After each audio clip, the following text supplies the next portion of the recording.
Vamos lá, pessoal, boa tarde. No caso, agora é boa tarde, né? Então, hoje a gente vai falar um pouquinho do assunto da nossa live, que é a formação do planeta, brevemente, planeta Terra, né? E depois um pouco da dinâmica interna.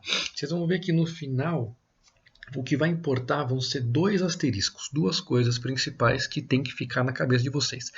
Aquelas duas coisas que, se vocês conseguirem explicar para si mesmos, sozinhos, antes de dormir, aquela insônia, né? Quando está no banheiro, tomando banho, enfim, quando vocês quiserem. Se vocês conseguirem explicar no final dessa aula esses dois asteriscos, é porque atingimos o nosso objetivo, o joinha, né? Bom, vamos que vamos. Só vamos falar então hoje aqui da formação do planeta Terra, tá certo? Vou começar então falando sobre o início mesmo, né? Apresentando o sistema solar, enquadrando a nossa Terra no sistema solar e depois enquadrando o sistema solar na Via Láctea, que é a nossa galáxia, tá? Então a Terra é o terceiro planeta, tá aqui, ó, do sistema solar. Vizinha de Vênus e Marte. Tá bom? Então a Terra é o terceiro planeta, é um planeta rochoso, certo? Então temos aqui como planetas rochosos Mercúrio, Vênus, Terra e Marte. Depois, os outros quatro que vêm, né? Júpiter, Saturno, Urano e Netuno, são planetas gasosos ou planetas de gelo. Tá? Não vamos entrar neles que não cabem na nossa aula. Então a Terra e os outros três aqui, Mercúrio, Vênus e Marte, são planetas rochosos. A Terra então orbita o Sol na terceira posição. Tá bom? Então os planetas orbitam o Sol por influência da gravidade solar. E aí temos o sistema solar, que é composto pelo Sol e tudo que orbita ele, não só os planetas, né? Vários outros materiais. Mas vamos focar na Terra. Tá? Ao mesmo tempo, o Sol não está parado. Ele orbita a nossa galáxia. Então temos aqui um diagrama da nossa galáxia, que é a Via Láctea. Aqui no meio, ó, do diagrama, no centro do diagrama, temos aqui Sun, que é o Sol, tá? E a partir dele esses raios, né, saem com o comprimento em anos-luz. Então repara nos numerozinhos aqui, ó, 45.000, 60.000, 75.000 anos-luz, para ter uma ideia do tamanho da galáxia, da Via Láctea. O que isso quer dizer? O que um ano-luz quer dizer? Um ano-luz é a distância que um raio de luz demoraria para percorrer em um ano. Tá? Então, se tu acende a lanterna e pisca ela aqui, depois de um ano-luz, se você tivesse a um ano-luz do planeta, você só ia ver essa luz piscando depois de um ano. Então, é o tempo que a luz demora para percorrer um certo espaço, uma certa distância. Tá? Então, nossa galáxia tem ali um eixo até 75.000 anos-luz para o norte do Sol, aí, entre aspas, né? No norte do nosso diagrama, e na parte de baixo até 30.000 anos-luz, isso na posição do Sol nesse momento do diagrama. Tá?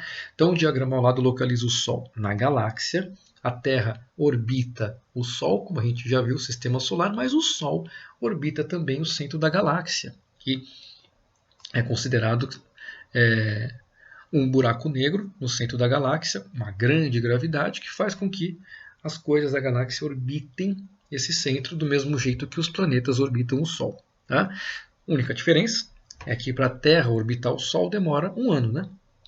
Um pouco mais de 365 dias. Já para o Sol orbitar a galáxia é um pouquinho mais do que isso. Tá? Demora cerca de 230 milhões de anos. Então você pode reencarnar aí muitas vezes que o Sol não vai ter praticamente saído do seu lugar. Certo? Isso só para a gente ter uma noção de que as coisas são dinâmicas e se movem. Tá bom? As coisas não estão estáticas ou paradas, nem dentro do planeta, nem fora dele. Certo? Mas vamos focar no nosso planeta. Existem duas teorias principais e várias outras, né, para a formação dos planetas. Mas duas principais, e dentro dessas duas vamos focar em uma só, que é a teoria da acreção do núcleo. Formação para planetas rochosos. O que é acreção de núcleo? A acreção é soma, tá? É você juntar várias coisas. A acreção de núcleo, então, é você juntar várias coisas no núcleo do planeta e ele vai aumentando. Aquele Exemplo clássico que eu dou para você lembrar disso. Aquela bolinha de papel que tu joga na cabeça do teu amigo, não tem graça se tu faz a bolinha com uma folha só. Ele nem vai sentir. Agora, se tu fizer com 100 folhas, aí, meu amigo, a bolinha fica uma arma, né? Como é que tu faz para montar essa bolinha super pesada? Você bota uma folha, amassa. Aí você amassa outra por fora, outra. Você faz uma bola enorme com várias camadas de folha. Essa é a ideia da acreção do núcleo. Tá? Objetos vão se colidindo no espaço e vão se fundindo, se juntando, formando objetos cada vez maiores até você chegar na formação do nosso planeta. Tá bom? Para exemplificar essa teoria, temos um videozinho aqui no próximo slide, um link que eu vou mostrar para vocês, vocês vão entender um pouco melhor. Tá? Uma outra teoria de formação de planetas, que não interessa para a gente aqui, mas só para apresentar, a teoria da estabilidade de disco, que vai explicar muito melhor a formação dos planetas gasosos, tá bom? Que seria aí a densidade, um planeta gasoso, um planeta muito denso, formado por gases com uma densidade enorme. Tá? Então essa teoria diz que a densidade dos discos de gases em torno das estrelas tem alguns pontos que têm uma densidade um pouco maior. Então vão gerar uma gravidade maior e vão criar esses grandes planetas gasosos. Né? Então aglutina essa quantidade de gás enorme em torno de um ponto gravitacional e acaba assim criando novos planetas. Tá?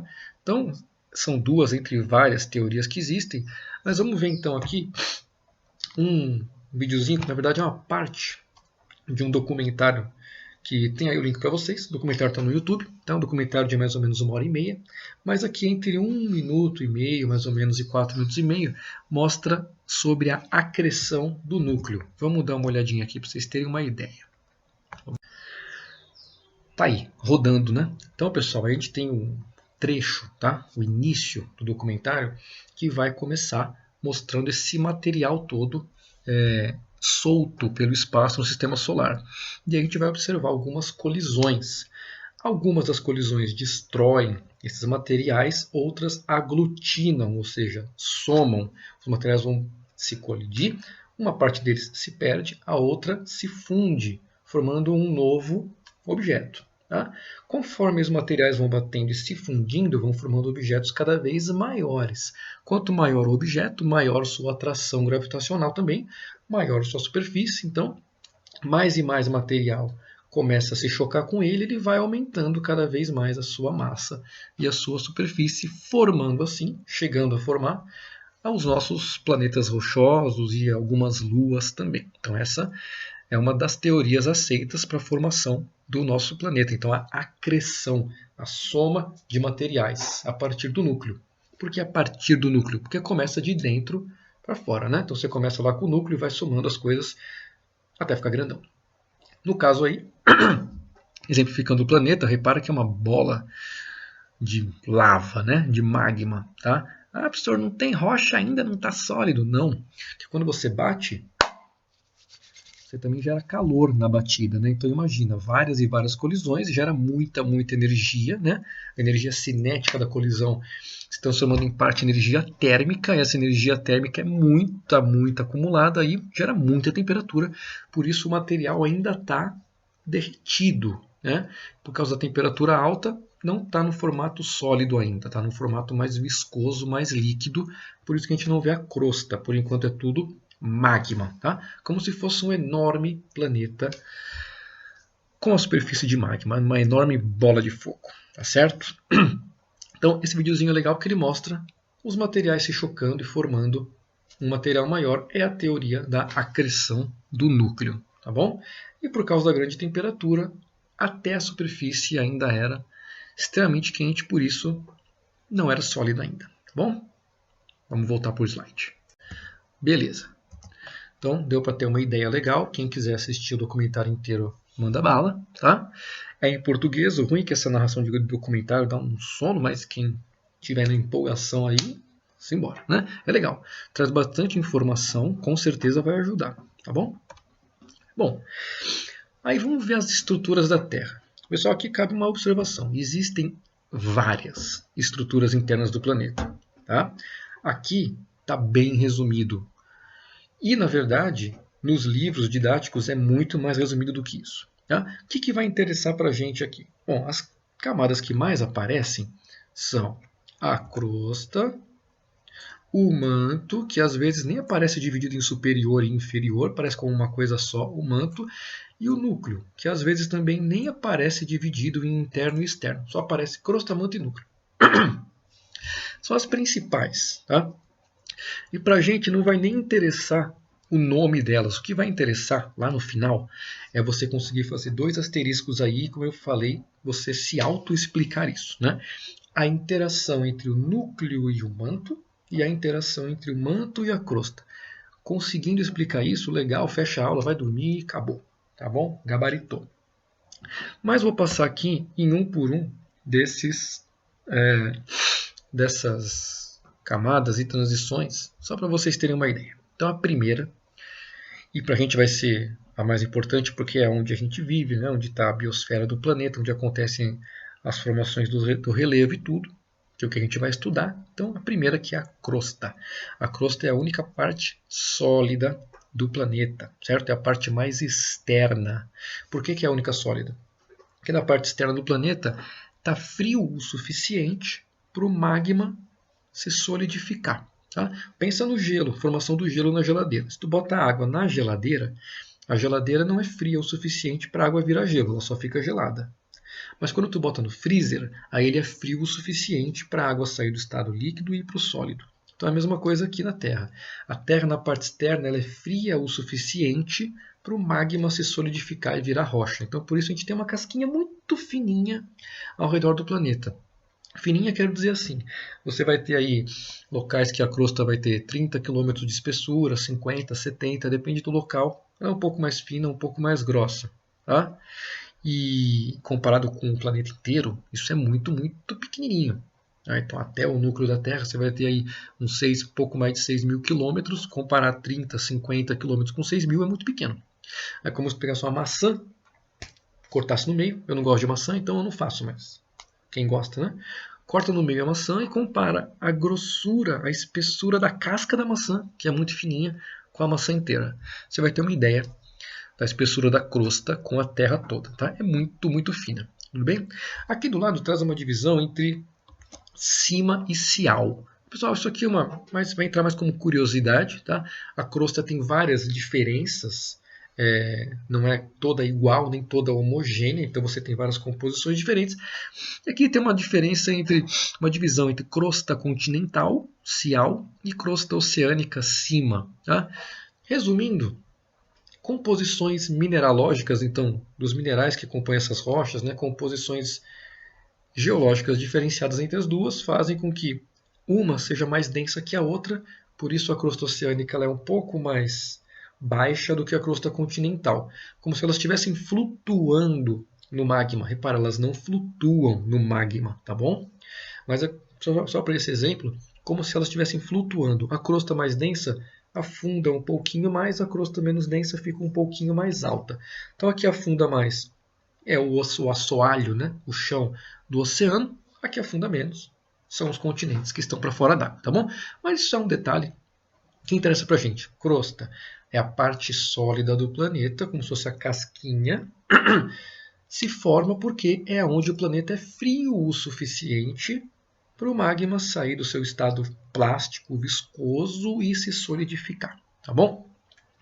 Um exemplo que eu dou aqui, que eu gosto de dar sempre, que é um mix de cara de nojo com professor também já fiz, é quando tu faz um machucado no cotovelo, no joelho, né? Essas partes que dobram, essas partes legais de se machucar. Quando tu cai de bicicleta, quando a mãe fala, não desce a ladeira, e você desce, você raspa aquela raspada gostosa de joelho no asfalto. Né? O que acontece com o teu joelho? Todo arrebentado. Primeira parte do machucado, sai sangue. Né? Então o sangue é como se fosse o manto terrestre, o magma terrestre indo para fora. Tá certo? Esse sangue vai saindo. Com o passar do tempo, o sangue vai esfriando, ele vai adquirindo um aspecto mais melequento, mais gosmento, né? Aquele aspecto de meleca. Tá? Quando começa a grudar poeira no machucado, começa a grudar cabelo, aquela coisa gostosa. Né? Mesma coisa com o magma. O magma, quando sai, ele vai começar a se resfriar. E aí ele vai ficando cada vez mais viscoso. Não está sólido ainda, mas está meio viscoso, aspecto de meleca mesmo, né? A gente fala que ele está num estado plástico, tá bom? Então é um estado bem viscoso. Qual é o próximo passo do machucado? Aquele sangue que saiu bem mais líquido, depois virou uma meleca, vira uma casquinha. Mesma coisa acontece com o magma. Saiu bem mais fluido, esfria, vai virando uma coisa muito mais viscosa, até esfriar a ponto de virar uma rocha. Tá? E aí, casquinha, crosta. Tudo bem? Formação parecidíssima. Do mesmo jeito que a sua casquinha que se forma aqui no cotovelo ou no joelho, ela vai se quebrar, porque você vai dobrar o cotovelo, você mexe, a casquinha vai ter várias rachaduras. Do mesmo jeito, a crosta terrestre também tem várias rachaduras. E aí divide a crosta em vários pedaços, cada pedaço se chama placa tectônica. E a sua casquinha, cada pedaço chama casquinha mesmo. Bom, entre os pedaços da casquinha, às vezes sai um sanguezinho novo lá que preenche aqueles buraquinhos, né? Faz uma casquinha nova, a casquinha quebra em outros lugares, enfim. Mesma coisa acontece com o planeta. Quando entre uma placa e outra é muito mais fácil sair magma, formar pedaços de crosta novos, né? A crosta pode quebrar em outros lugares, então é a mesma coisa, mesma analogia, tá bom, pessoal?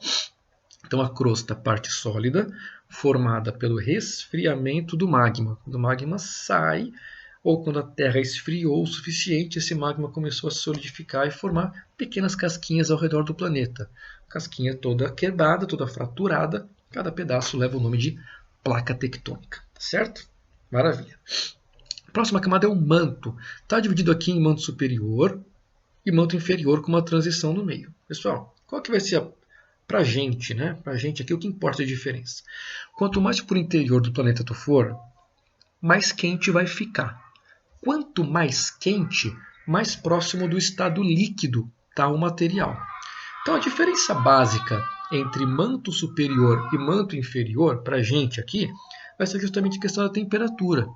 O manto inferior vai ser muito mais quente, então vai ter um aspecto muito mais próximo do líquido, tá? É um material que vai fluir muito melhor. O manto superior, por estar mais perto da superfície, vai ser mais frio. Então ele vai ter um aspecto muito mais plástico, tá? Muito mais viscoso, tudo bem?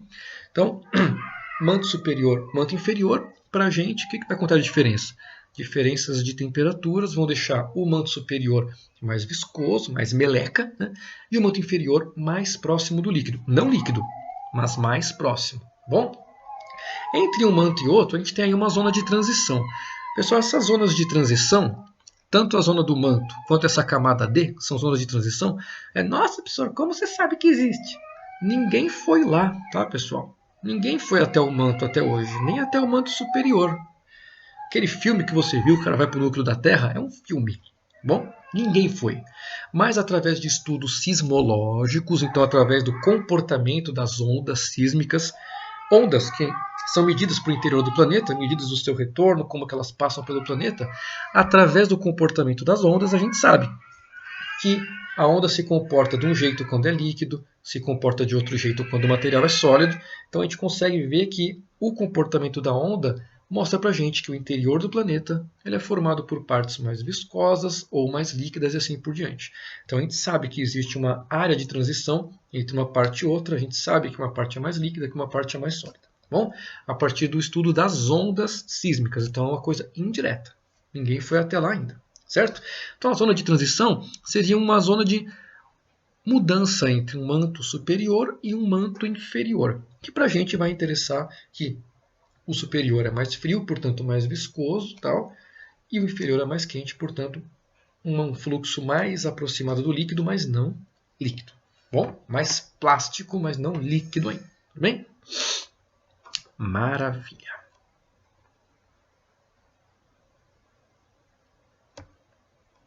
Vamos lá. Tá? Acho uma coisa interessante também, porque às vezes aparece, essa palavra aparece, tá?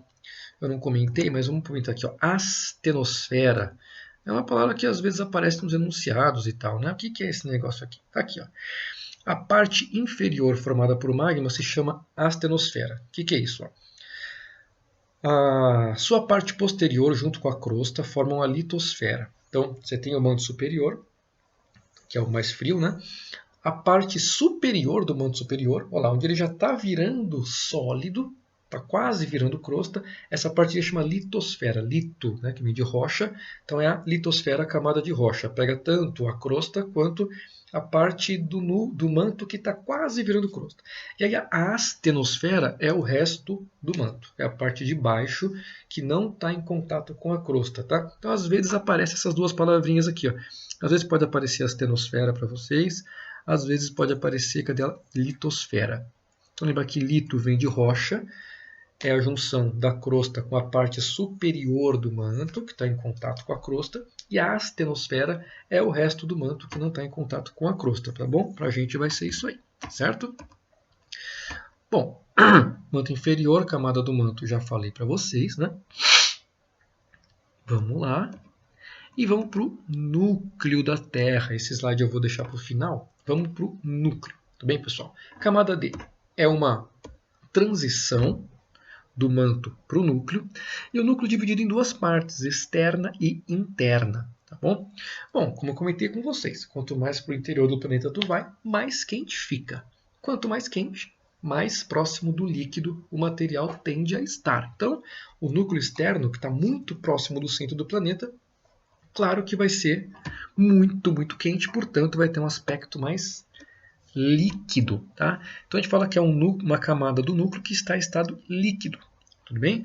Então essa liquidez acontece porque a temperatura é tão alta, tá? Que acaba deixando ela com um aspecto mais liquefeito. E essa que é a diferença do núcleo externo para o interno. O interno é sólido. Ah, pô, professor, mas não é mais quente? O que é sólido então? Devia ser mais líquido ainda. Pois é, pessoal, mas não é só a temperatura que age ali, né? A pressão também age. Então, dentro do planeta, a pressão é muito, muito alta. Lembra de você, só de você descer a serra para ir para a praia, ou dar uma mergulhada no mar ou numa piscina, teu ouvido já dói, você descendo 1 metro ou 2 embaixo de uma piscina, de um mar. Né? Imagina descer 6.000 quilômetros até o interior do planeta. Então essa pressão é tão alta, que por mais que a temperatura seja enorme, o material se mantém sólido. Tá? Então a gente sabe, através dos estudos sísmicos, que no interior do planeta a camada mais interna é sólida, e isso diferencia ela do núcleo externo. O núcleo externo líquido, o núcleo interno, por causa da grande pressão, sólido. Tá bom? Maravilha. E o contato desses dois núcleos, núcleo externo e núcleo interno, gera o magnetismo do planeta. Então a nossa força magnética que temos aqui na Terra, ela é gerada, segundo a teoria, principalmente no contato, no atrito entre o núcleo externo e o núcleo interno, tá bom? É uma baita de uma importância para a gente que está aqui do lado de fora, serve como um escudo magnético do planeta e vem lá de dentro. Tá certo? Esse linkzinho aqui, vamos mostrar, voltando aqui, mostrar para vocês aqui, vou clicar aqui e mostrar o videozinho que interessa para nós. Vamos lá, então, para o videozinho.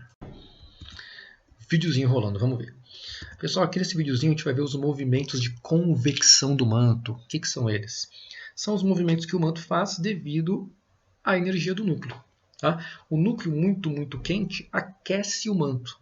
Esse manto aquecido, tudo que é mais aquecido se torna menos denso, tende a subir. Então o manto aquecido ele é forçado para cima. Né? Só que quando ele sobe, ele encontra a crosta terrestre, ele bate na crosta e desce de novo. Aí ele aquece, sobe, bate na crosta, desce.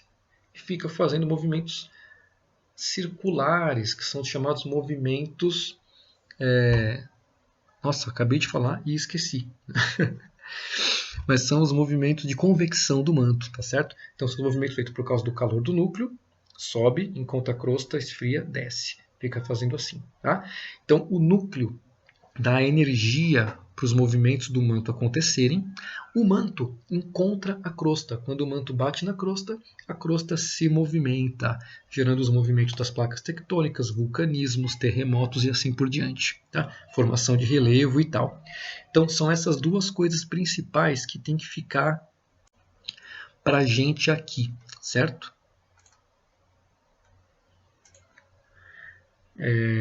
Opa, aí. Influência do núcleo no manto. Essa transferência de energia do núcleo para o manto faz com que o manto se movimente. Então você tem os movimentos de convecção acontecendo. E a influência dos movimentos de convecção na crosta faz com que a crosta se movimente e você tem aí vulcanismos, terremotos, formação de relevo. Esses são os dois asteriscos que tu tem que saber explicar no fim dessa nossa live aqui, tá bom? Vamos lá. Núcleo externo, núcleo interno, legal. A partir daí, pessoal, você tem então a formação do relevo de dentro do planeta para fora. Né?